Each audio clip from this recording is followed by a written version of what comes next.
I am very excited to welcome everyone to this next session, Measuring OTT and Connected TV. And I'm here with Ashwin Navin, the co-founder and CEO of Samba TV, Ashish Chordia, founder and CEO of LG Ads, and Travis Hockersmith, Vice President of Platform Business for Vizio. Thank you all so much for joining us. Thank you for having us, Ollie. All right, how's everyone doing? Thanks so much for being here today. Thank you. Thank you. So we have 20 minutes of a great conversation ahead and with so much ground to cover, but I would like to start out by having the three of you just introduce yourselves and tell our audience a little bit about your roles. Travis, why don't you kick it off? Sure, happy to. I'm Travis Hockersmith, VP of Platform Plus here at Vizio. What that basically entails is the operational aspects of our ads business, everything from ad ops, research analytics, client services, and also our data strategy and data licensing components of our business I oversee. So on the ads and data side, and we've been bringing those two closer and closer together as Vizio Ads launched about almost 2 years ago now. All right, Ashwin, what about you? Molly, my name is Ashwin Navin, co-founder, CEO of Samba TV. We're the world's leading neutral TV data company. Been in business 12 years, great team headquartered in San Francisco.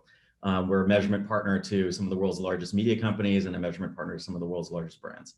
Great, and Ashish? Hi, I'm Ashish Chordia. I'm the CEO of LG Ads, and LG Ads is a new entity, but you've known it before as Alfonso, a company I founded. LG Ads is really global advertising and measurement initiative from LG Electronics, which is the largest consumer electronics company in smart TV world. So I get the pleasure of working with an incredibly smart team and bringing media and measurement products to the market. Great, thanks. So let's kick it off with kind of just talking overall trends. Last year, we saw a massive shift towards streaming, massively accelerated by the COVID-19 pandemic, which forced pretty much the entire industry to either shift and adapt and figure out how to work now. From your perspectives, what are the biggest ways connected TV and OTT viewing have changed during the pandemic? And Ashwin, why don't you start? Yeah, I'd be happy to. It was a fascinating year, in many ways accelerating cultural trends that I think many of us predicted would take decades, actually compressed into months. Trends like, the erosion of linear viewing consumption in favor of streaming and on demand happened in real time. There was real-time disruption in the linear catalog, thanks to, what was an unpredicted outcome in live linear sports going off the air, new shows not getting produced. The only thing we could do as a homebound species is to turn to the on-demand catalogs and OTT for a source of entertainment, relief from some crazy headlines, but also to get access to information that was only available through our televisions and through digital platforms. So big changes happened last year, some that will revert to the mean as new programming starts to come back on the air. But as we saw this year, a lot of scripted comedies aren't getting made and produced into the primetime network television model. So what we expect to stick around is just the relevance of on-demand programming, particularly for entertainment, scripted entertainment that will be primarily delivered through streaming. Late last year, because the theaters were closed, something that we saw was relatively new is day and date releases of new movies that would normally be in a theater actually arriving in your home through streaming platforms. And between all of those new choices, what we saw was just a very difficult year for linear television that seems to be persisting into this year as we now have an incredible catalog and a new behavior, a new habit for being able to turn to our streaming catalogs for entertainment. Mm-hmm. And Ashish, Travis, are you guys seeing similar trends? Very, very similar. And I agree. I think it accelerated trends that were already evolving. And at this point, we're seeing on our TVs, 50% of time spent on Vizio TVs is with streaming content. That increased significantly during the course of COVID, but I don't believe that there's any turning back now that consumers have spent more time in these environments consuming the type of content that's available, both from a premium and ad-supported perspective. We're just seeing more and more consumption and more sampling of content across the platform and more discovery happening through components of our UX like search functionality. 50%, that's a crazy number. It is. Yeah. Ashish, are you seeing that too? Yeah, I think we can agree on this holistic macro trend, but I think what was also interesting for us at LG, and you will see this, I think, already announced or in the financials, Q1 was the best quarter ever for LG Electronics. like best quarter ever in terms of smart TV sales. Because, to Ashwin's point and to Travis's point, people are watching, and then in the living room, they want a better TV because you're homebound. What are you going to do? So the number of smart TVs being sold and activated have gone through the roof globally. And to the point where it's the best quarter ever for a company that has been around for so long. And so again, content consumption is obviously the key theme there, but for us, even the number of screens on the wall are increasing at a clip that is unprecedented. Wow. Okay, so kind of shifting over towards talking more about measurements. So the pandemic, it accelerated all these trends, it increased in streaming, OTT, and it also opened opportunities for alternate revenue streams. But I'm curious, what gaps in OTT and CTV measurement did it reveal, if any? Yeah, tremendous gaps. I mean, what we saw was a massive amount of linear dollars flowing into connected TV because that's really where the audience was formed and where it existed. Dollars followed consumer attention, and attention was on the streaming catalog. However, what we saw was some really, really terrible outcomes. High frequency, through the roof, unmitigated disaster from a brand standpoint. There was no neutral provider for brands to turn to at scale that could actually deduplicate the exposure people were having in one platform to the next. And with the walled garden strategy that's emerging, in the living room, I don't see that solving itself by the majority of the vendors that are in the market right now. So, for consumers who are focused on television, not a great ad experience. And the only way that we solve this is if we can have a real serious conversation about embracing cross-platform identity, cross-platform measurement, and really putting the optimizations in place to make sure that we aren't bombarding the same consumers with the same ads over and over again. So that's just one of several problems that we see, but a backdrop that hopefully catalyzes a lot of innovation in the space to move us to a much more addressable and measurable future. And Travis, are you seeing other problems or similar ones? Similar. I think that it's critically important that as the number of essentially inputs that these ads come in through increase on the TV, that we have a unified way of measuring. Sean was talking about that, I believe, in his last session from iSpot. It's really important that we're able to unify kind of what's happening on the screen from an advertising perspective, independent of input or app that the activity is coming in from. Also during the pandemic, I mean, we saw the shortfalls in some of the panel-based measurement approaches. Nielsen, for example, and the self-reporting panels undercounting, and that really hurt networks and their ability to drive revenue and brands' ability to trust. So we think that we need to move to a more kind of input agnostic, deterministic measurement approach in order to best serve advertisers and brands. Great. And then Ashish, what about over at LG Ads? Yeah, I think we agree. I think the measurement is a very key sort of variable that the industry needs to solve. And I think Ashwin pointed out there is emergence of owned and operated. To some extent, there isn't any ability for others to get hold of that data. And you've seen this happen other places, right? You've seen Snapchat versus YouTube versus Facebook. And so marketers have to figure out ways to make sure they can consistently allocate dollars across those owned and operated properties. And it's hard to predict if there will be one player that will emerge or there are a bunch of partnerships to be had here for platforms. It makes sense for the platforms to work with both brands and advertisers to give them a way for them to measure on the platform. And then it also makes sense to get third party to measure. I think we are still very early innings of where CTV is. It will emerge, and hard to predict how it will emerge, but clearly it's needed. Yeah, well, in a similar vein, I'm curious, what metrics are marketers and platforms most interested in now and why? So Travis, why don't you take that one? It's really about being able to measure reach and frequency regardless of source or input. That's what we're finding the most interest in from brands right now. So being able to, before a campaign runs, project out based on the tactics of that campaign, how that'll affect overall reach and frequency, and then being able to measure that deterministically through the course of the campaign to prove that we were in fact able to help reach incremental audiences, but also control for that frequency problem that everyone has talked about in CTV, where the same viewer is seeing the same ads over and over on different inputs. Yeah, I would add to that, Molly. I think, the problem with that analysis is if reach and frequency is balkanized.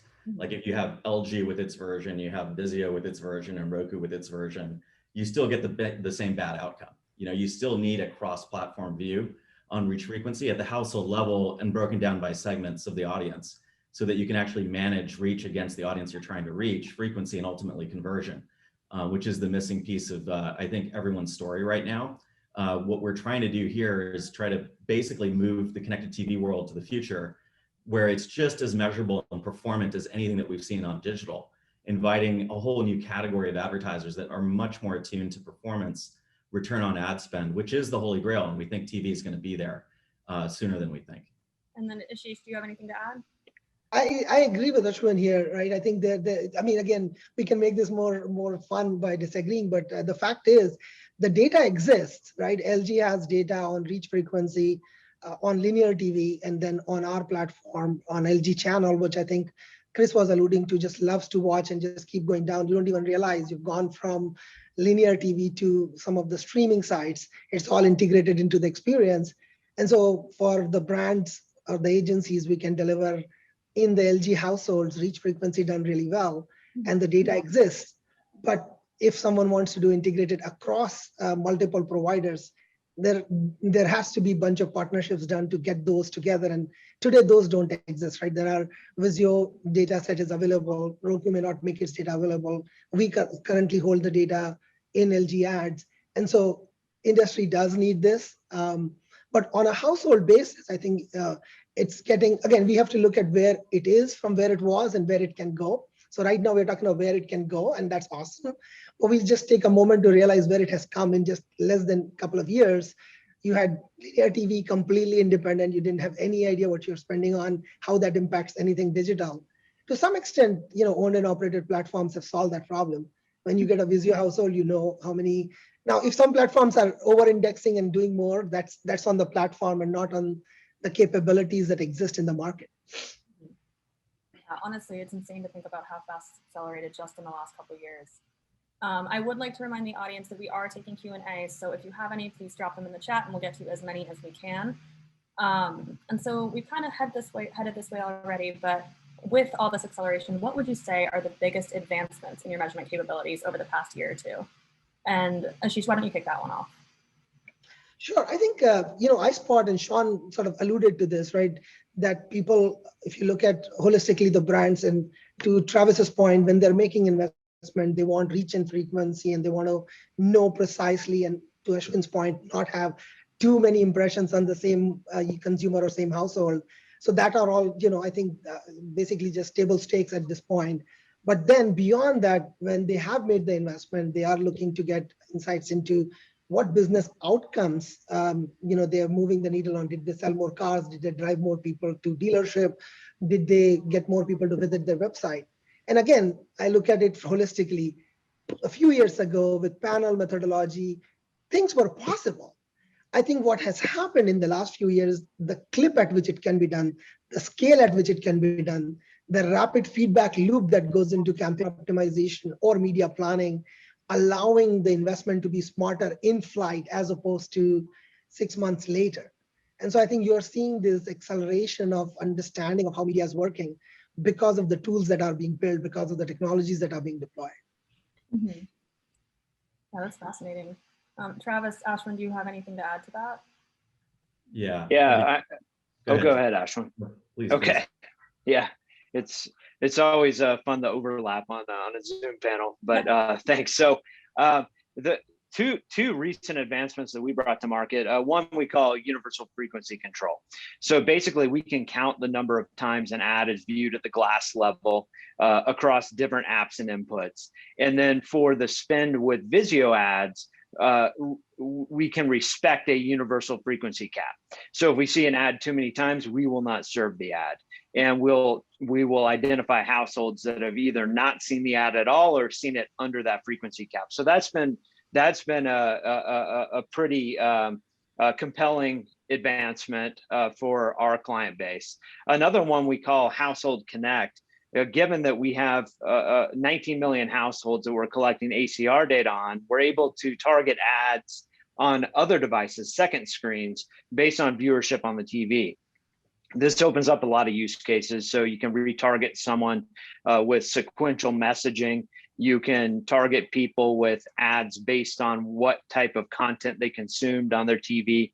And that's been a product that we've been in market with now for a couple of months and having great success with. So those are two to highlight.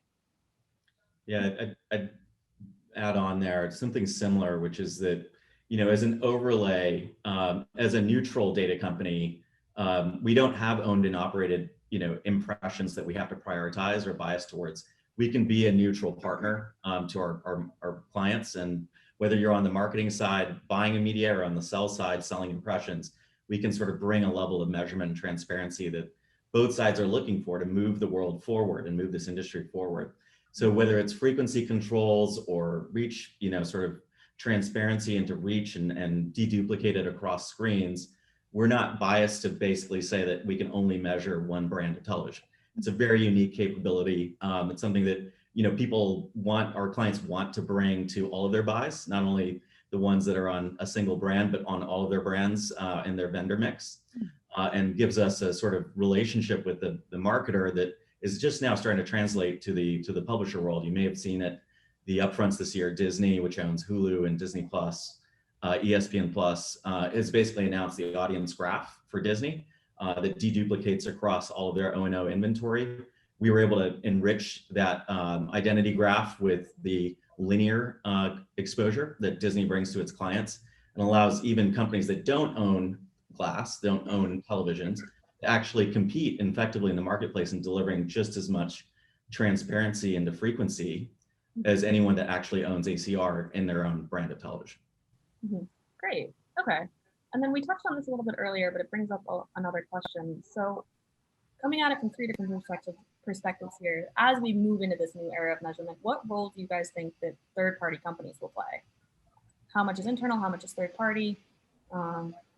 Anyone have any thoughts? Yeah, I'm happy to go first. Oh, sorry. Go ahead, Ashwin. You want to go? No, please. Yeah, so I think we might see a similar world emerge. I think if you look at Google and YouTube, right, they do a lot of data that they have, and they deliver as an owned and operated system a significant amount of attribution products for their brands, right? So you look at these owned and operated platforms that are being created, you will see a lot more capabilities than traditionally available on the owned and operated for measurement of all of the different variables, and it impacts how media planning or thinking about allocation happens. And there will be places where certain brands or agencies will want to work with a third party. And I think the key there is the data consistent with the measurement, right? It's unfortunately, the panel method doesn't work here. You have to have the ability to measure the platform with the data that the platform generates. And I think Sean alluded to this as server-side data or log data, trying to kind of access that data set in the context of third party is actually important, because if you use a different yardstick, it's kind of like take Snapchat data and measure YouTube, that doesn't work, right? And so I think that's the equation that's emerging. Very, very strong set of capabilities will come from owned and operated. And then beyond that, when people need it, there will be ability to partner with some third parties on a very case by case basis sometimes, or maybe bigger ways to do as well. But it's the data set that exists needs to come together, and today that doesn't happen today. Mm-hmm. And then Ashwin, did you have anything to add to that? Yeah, I was just going to say, I mean, for the marketers in the room, I would be very weary of someone that says they can grade their own homework. So, third-party measurement is going to be around. Neutral data is going to be extremely valuable. An identity layer that cuts across media vendors and platforms is going to be even more valuable in the future. And it's going to be up to you. It's going to be up to you, the marketers, to demand it. It's going to be up to you to make the right decisions. To say that, look, you as a first party may own data, but I still treat you as a media vendor. I know you're a media vendor. I know that's your true north. So I'm not going to fall into a trap of saying that, okay, your data is neutral and unbiased, knowing that at the end of the day, what matters to you is selling impressions. Don't fall for that. Take a step back, look at the marketplace and say everyone who's a media and inventory owner is a vendor at the end of the day and cares about selling impressions. And then there are companies that have a truly neutral view on data, from multiple regions, multiple segments of the population, multiple brands of television. These are the ones that we trust for data, measurement, and identity as an overlay on all the media vendors. And Travis, what about where do you fall? We believe third parties are critical to the ecosystem, and they're fueling a lot of innovation around ACR-based measurement. We just heard from Sean at iSpot, obviously. We work closely with Nielsen, who's using our data to measure addressable. Comscore uses it, LiveRamp, VideoAmp, even some major holding companies like Horizon. And as the largest source of glass level fully transparent data, ACR data in the US, we continue to license it out to third parties to fuel some of that industry innovation. We're going to continue to. Well, thank you. Unfortunately, we are almost out of time, but we do have a couple audience questions that I want to make sure we get in. So Ashwin, this is specifically for you from Ruben McCoy. When you talked about frequency earlier as a bad experience, are you talking about the repetition of the same spot over and over? And at what point does frequency hurt a brand? And I'd love if either of you also have other thoughts to add into. So it's a great question, Molly, and thanks for asking. So the frequency problem is real. There's a very small panel that governs linear TV that really can't possibly cover all of the ways that people are seeing ads across linear networks alone. But then when you start to throw in other media platforms, be it OTT, digital, yes, the same creative could be, driving burnout or fatigue among the audience. The same brand appearing too often in a day part. We have to move to an audience-based model, not only for targeting, but for measurement. And there are some segments of the population that are overexposed on all the screens at their disposal, lacking an identity that connects all of those things together. And there's some segments of the population that aren't seeing your brand at all. And the only way to assess that is to get in with a neutral data and identity provider, i.e. someone like Samba, so we can assess that. And then let's figure out where that fatigue is taking place. At what level of frequency do we see consumer engagement dropping off? We can work with partners that can do attitudinal analysis to figure out where is the fatigue taking place so that we can mitigate the waste associated with that overexposure and then go reallocate that budget to segments that aren't being reached at all. Mm-hmm. And then Ashish, Travis, do you have any extra thoughts to add on frequency and when it could hurt brands? I think sorry, go ahead, Travis. Oh no, please, after you. I was just going to agree that the frequency problem is real in the industry. And linear TV is obviously a different set of challenges, but even on owned and operated, there are places where you are seeing incredible frequency, and it's actually not too hard to control by the platform if the platform wants to do it. There are tools at all of our disposal to do it. And I think the right answer for what the frequency is actually a lot of times depends on the vertical and the brand's preference of what they're trying to do. Certain brands may want more frequency and certain may want less, but whatever they want should be deliverable. We have all the tools and capabilities to deliver it both on the platform and, as I think Travis pointed out, in conjunction with linear. The industries there, we are able to deliver if people want to align with the goals of the brands to be able to do that. Mm-hmm. And then Travis.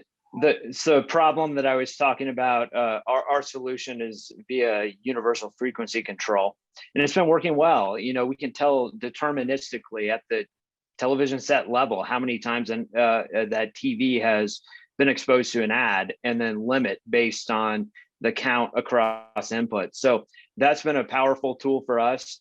In terms of like the magic number for frequency, I agree, it's different for every brand. In fact, it's different for every creative. And it has a lot to do with what the KPIs of the campaign are.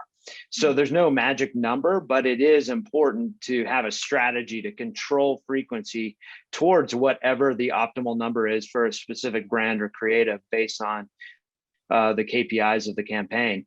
And now, especially in the streaming environment on these various platforms, there's the tools to be able to do it better than we have been able to in the past. Mm-hmm. Well, great. I think we are just about out of time, but I believe you guys have some key takeaways you want to share with our audience. So, Travis. Yeah, I'll start. So scale, quality, and transparency matter. It's really important to understand when you're working with a data set, how many monthly active users are part of that data set, where the data is being collected from, and as a marketer, insist on transparent methodologies. Mhm. And then Ashish. Yeah, I'd echo that. And I think as you see more owned and operated investments coming, you will, see the industry get a lot more capabilities. And it's important to, I think, ask those questions that Travis is talking about. How are you being measured? What's the data set that is being applied to be measured? I completely agree. People shouldn't be grading their own homework. We are a media platform as well. We provide some interesting tools to be able to get sense of where the landscape is in terms of measurement. But what data sets are you using for measuring what? I think it's a very simple intellectual exercise that every brand and agency should be doing. And then Ashwin. Yeah, I'm glad everyone seems to be on the same page here that, neutral data is the core ingredient to the success of our business going forward. Data science is a core competency is something that we should all in the industry be looking to build. And if not, working with partners who can bring those resources to bear. We are certainly happy to do that, not only with the expertise, but also with data as an ingredient to really make sense of this disruption that's happening in real time. There is a massive amount of consumer change happening in the United States, in every major media market outside the United States. A neutral global TV data provider is an important partner as you make sense of how to build brands in the 21st century and going forward. Great. Well, thank you all for a fantastic conversation. I know we could talk about this for another 25 minutes, but unfortunately, or fortunately, I have to pass it off to my wonderful colleague, Matt.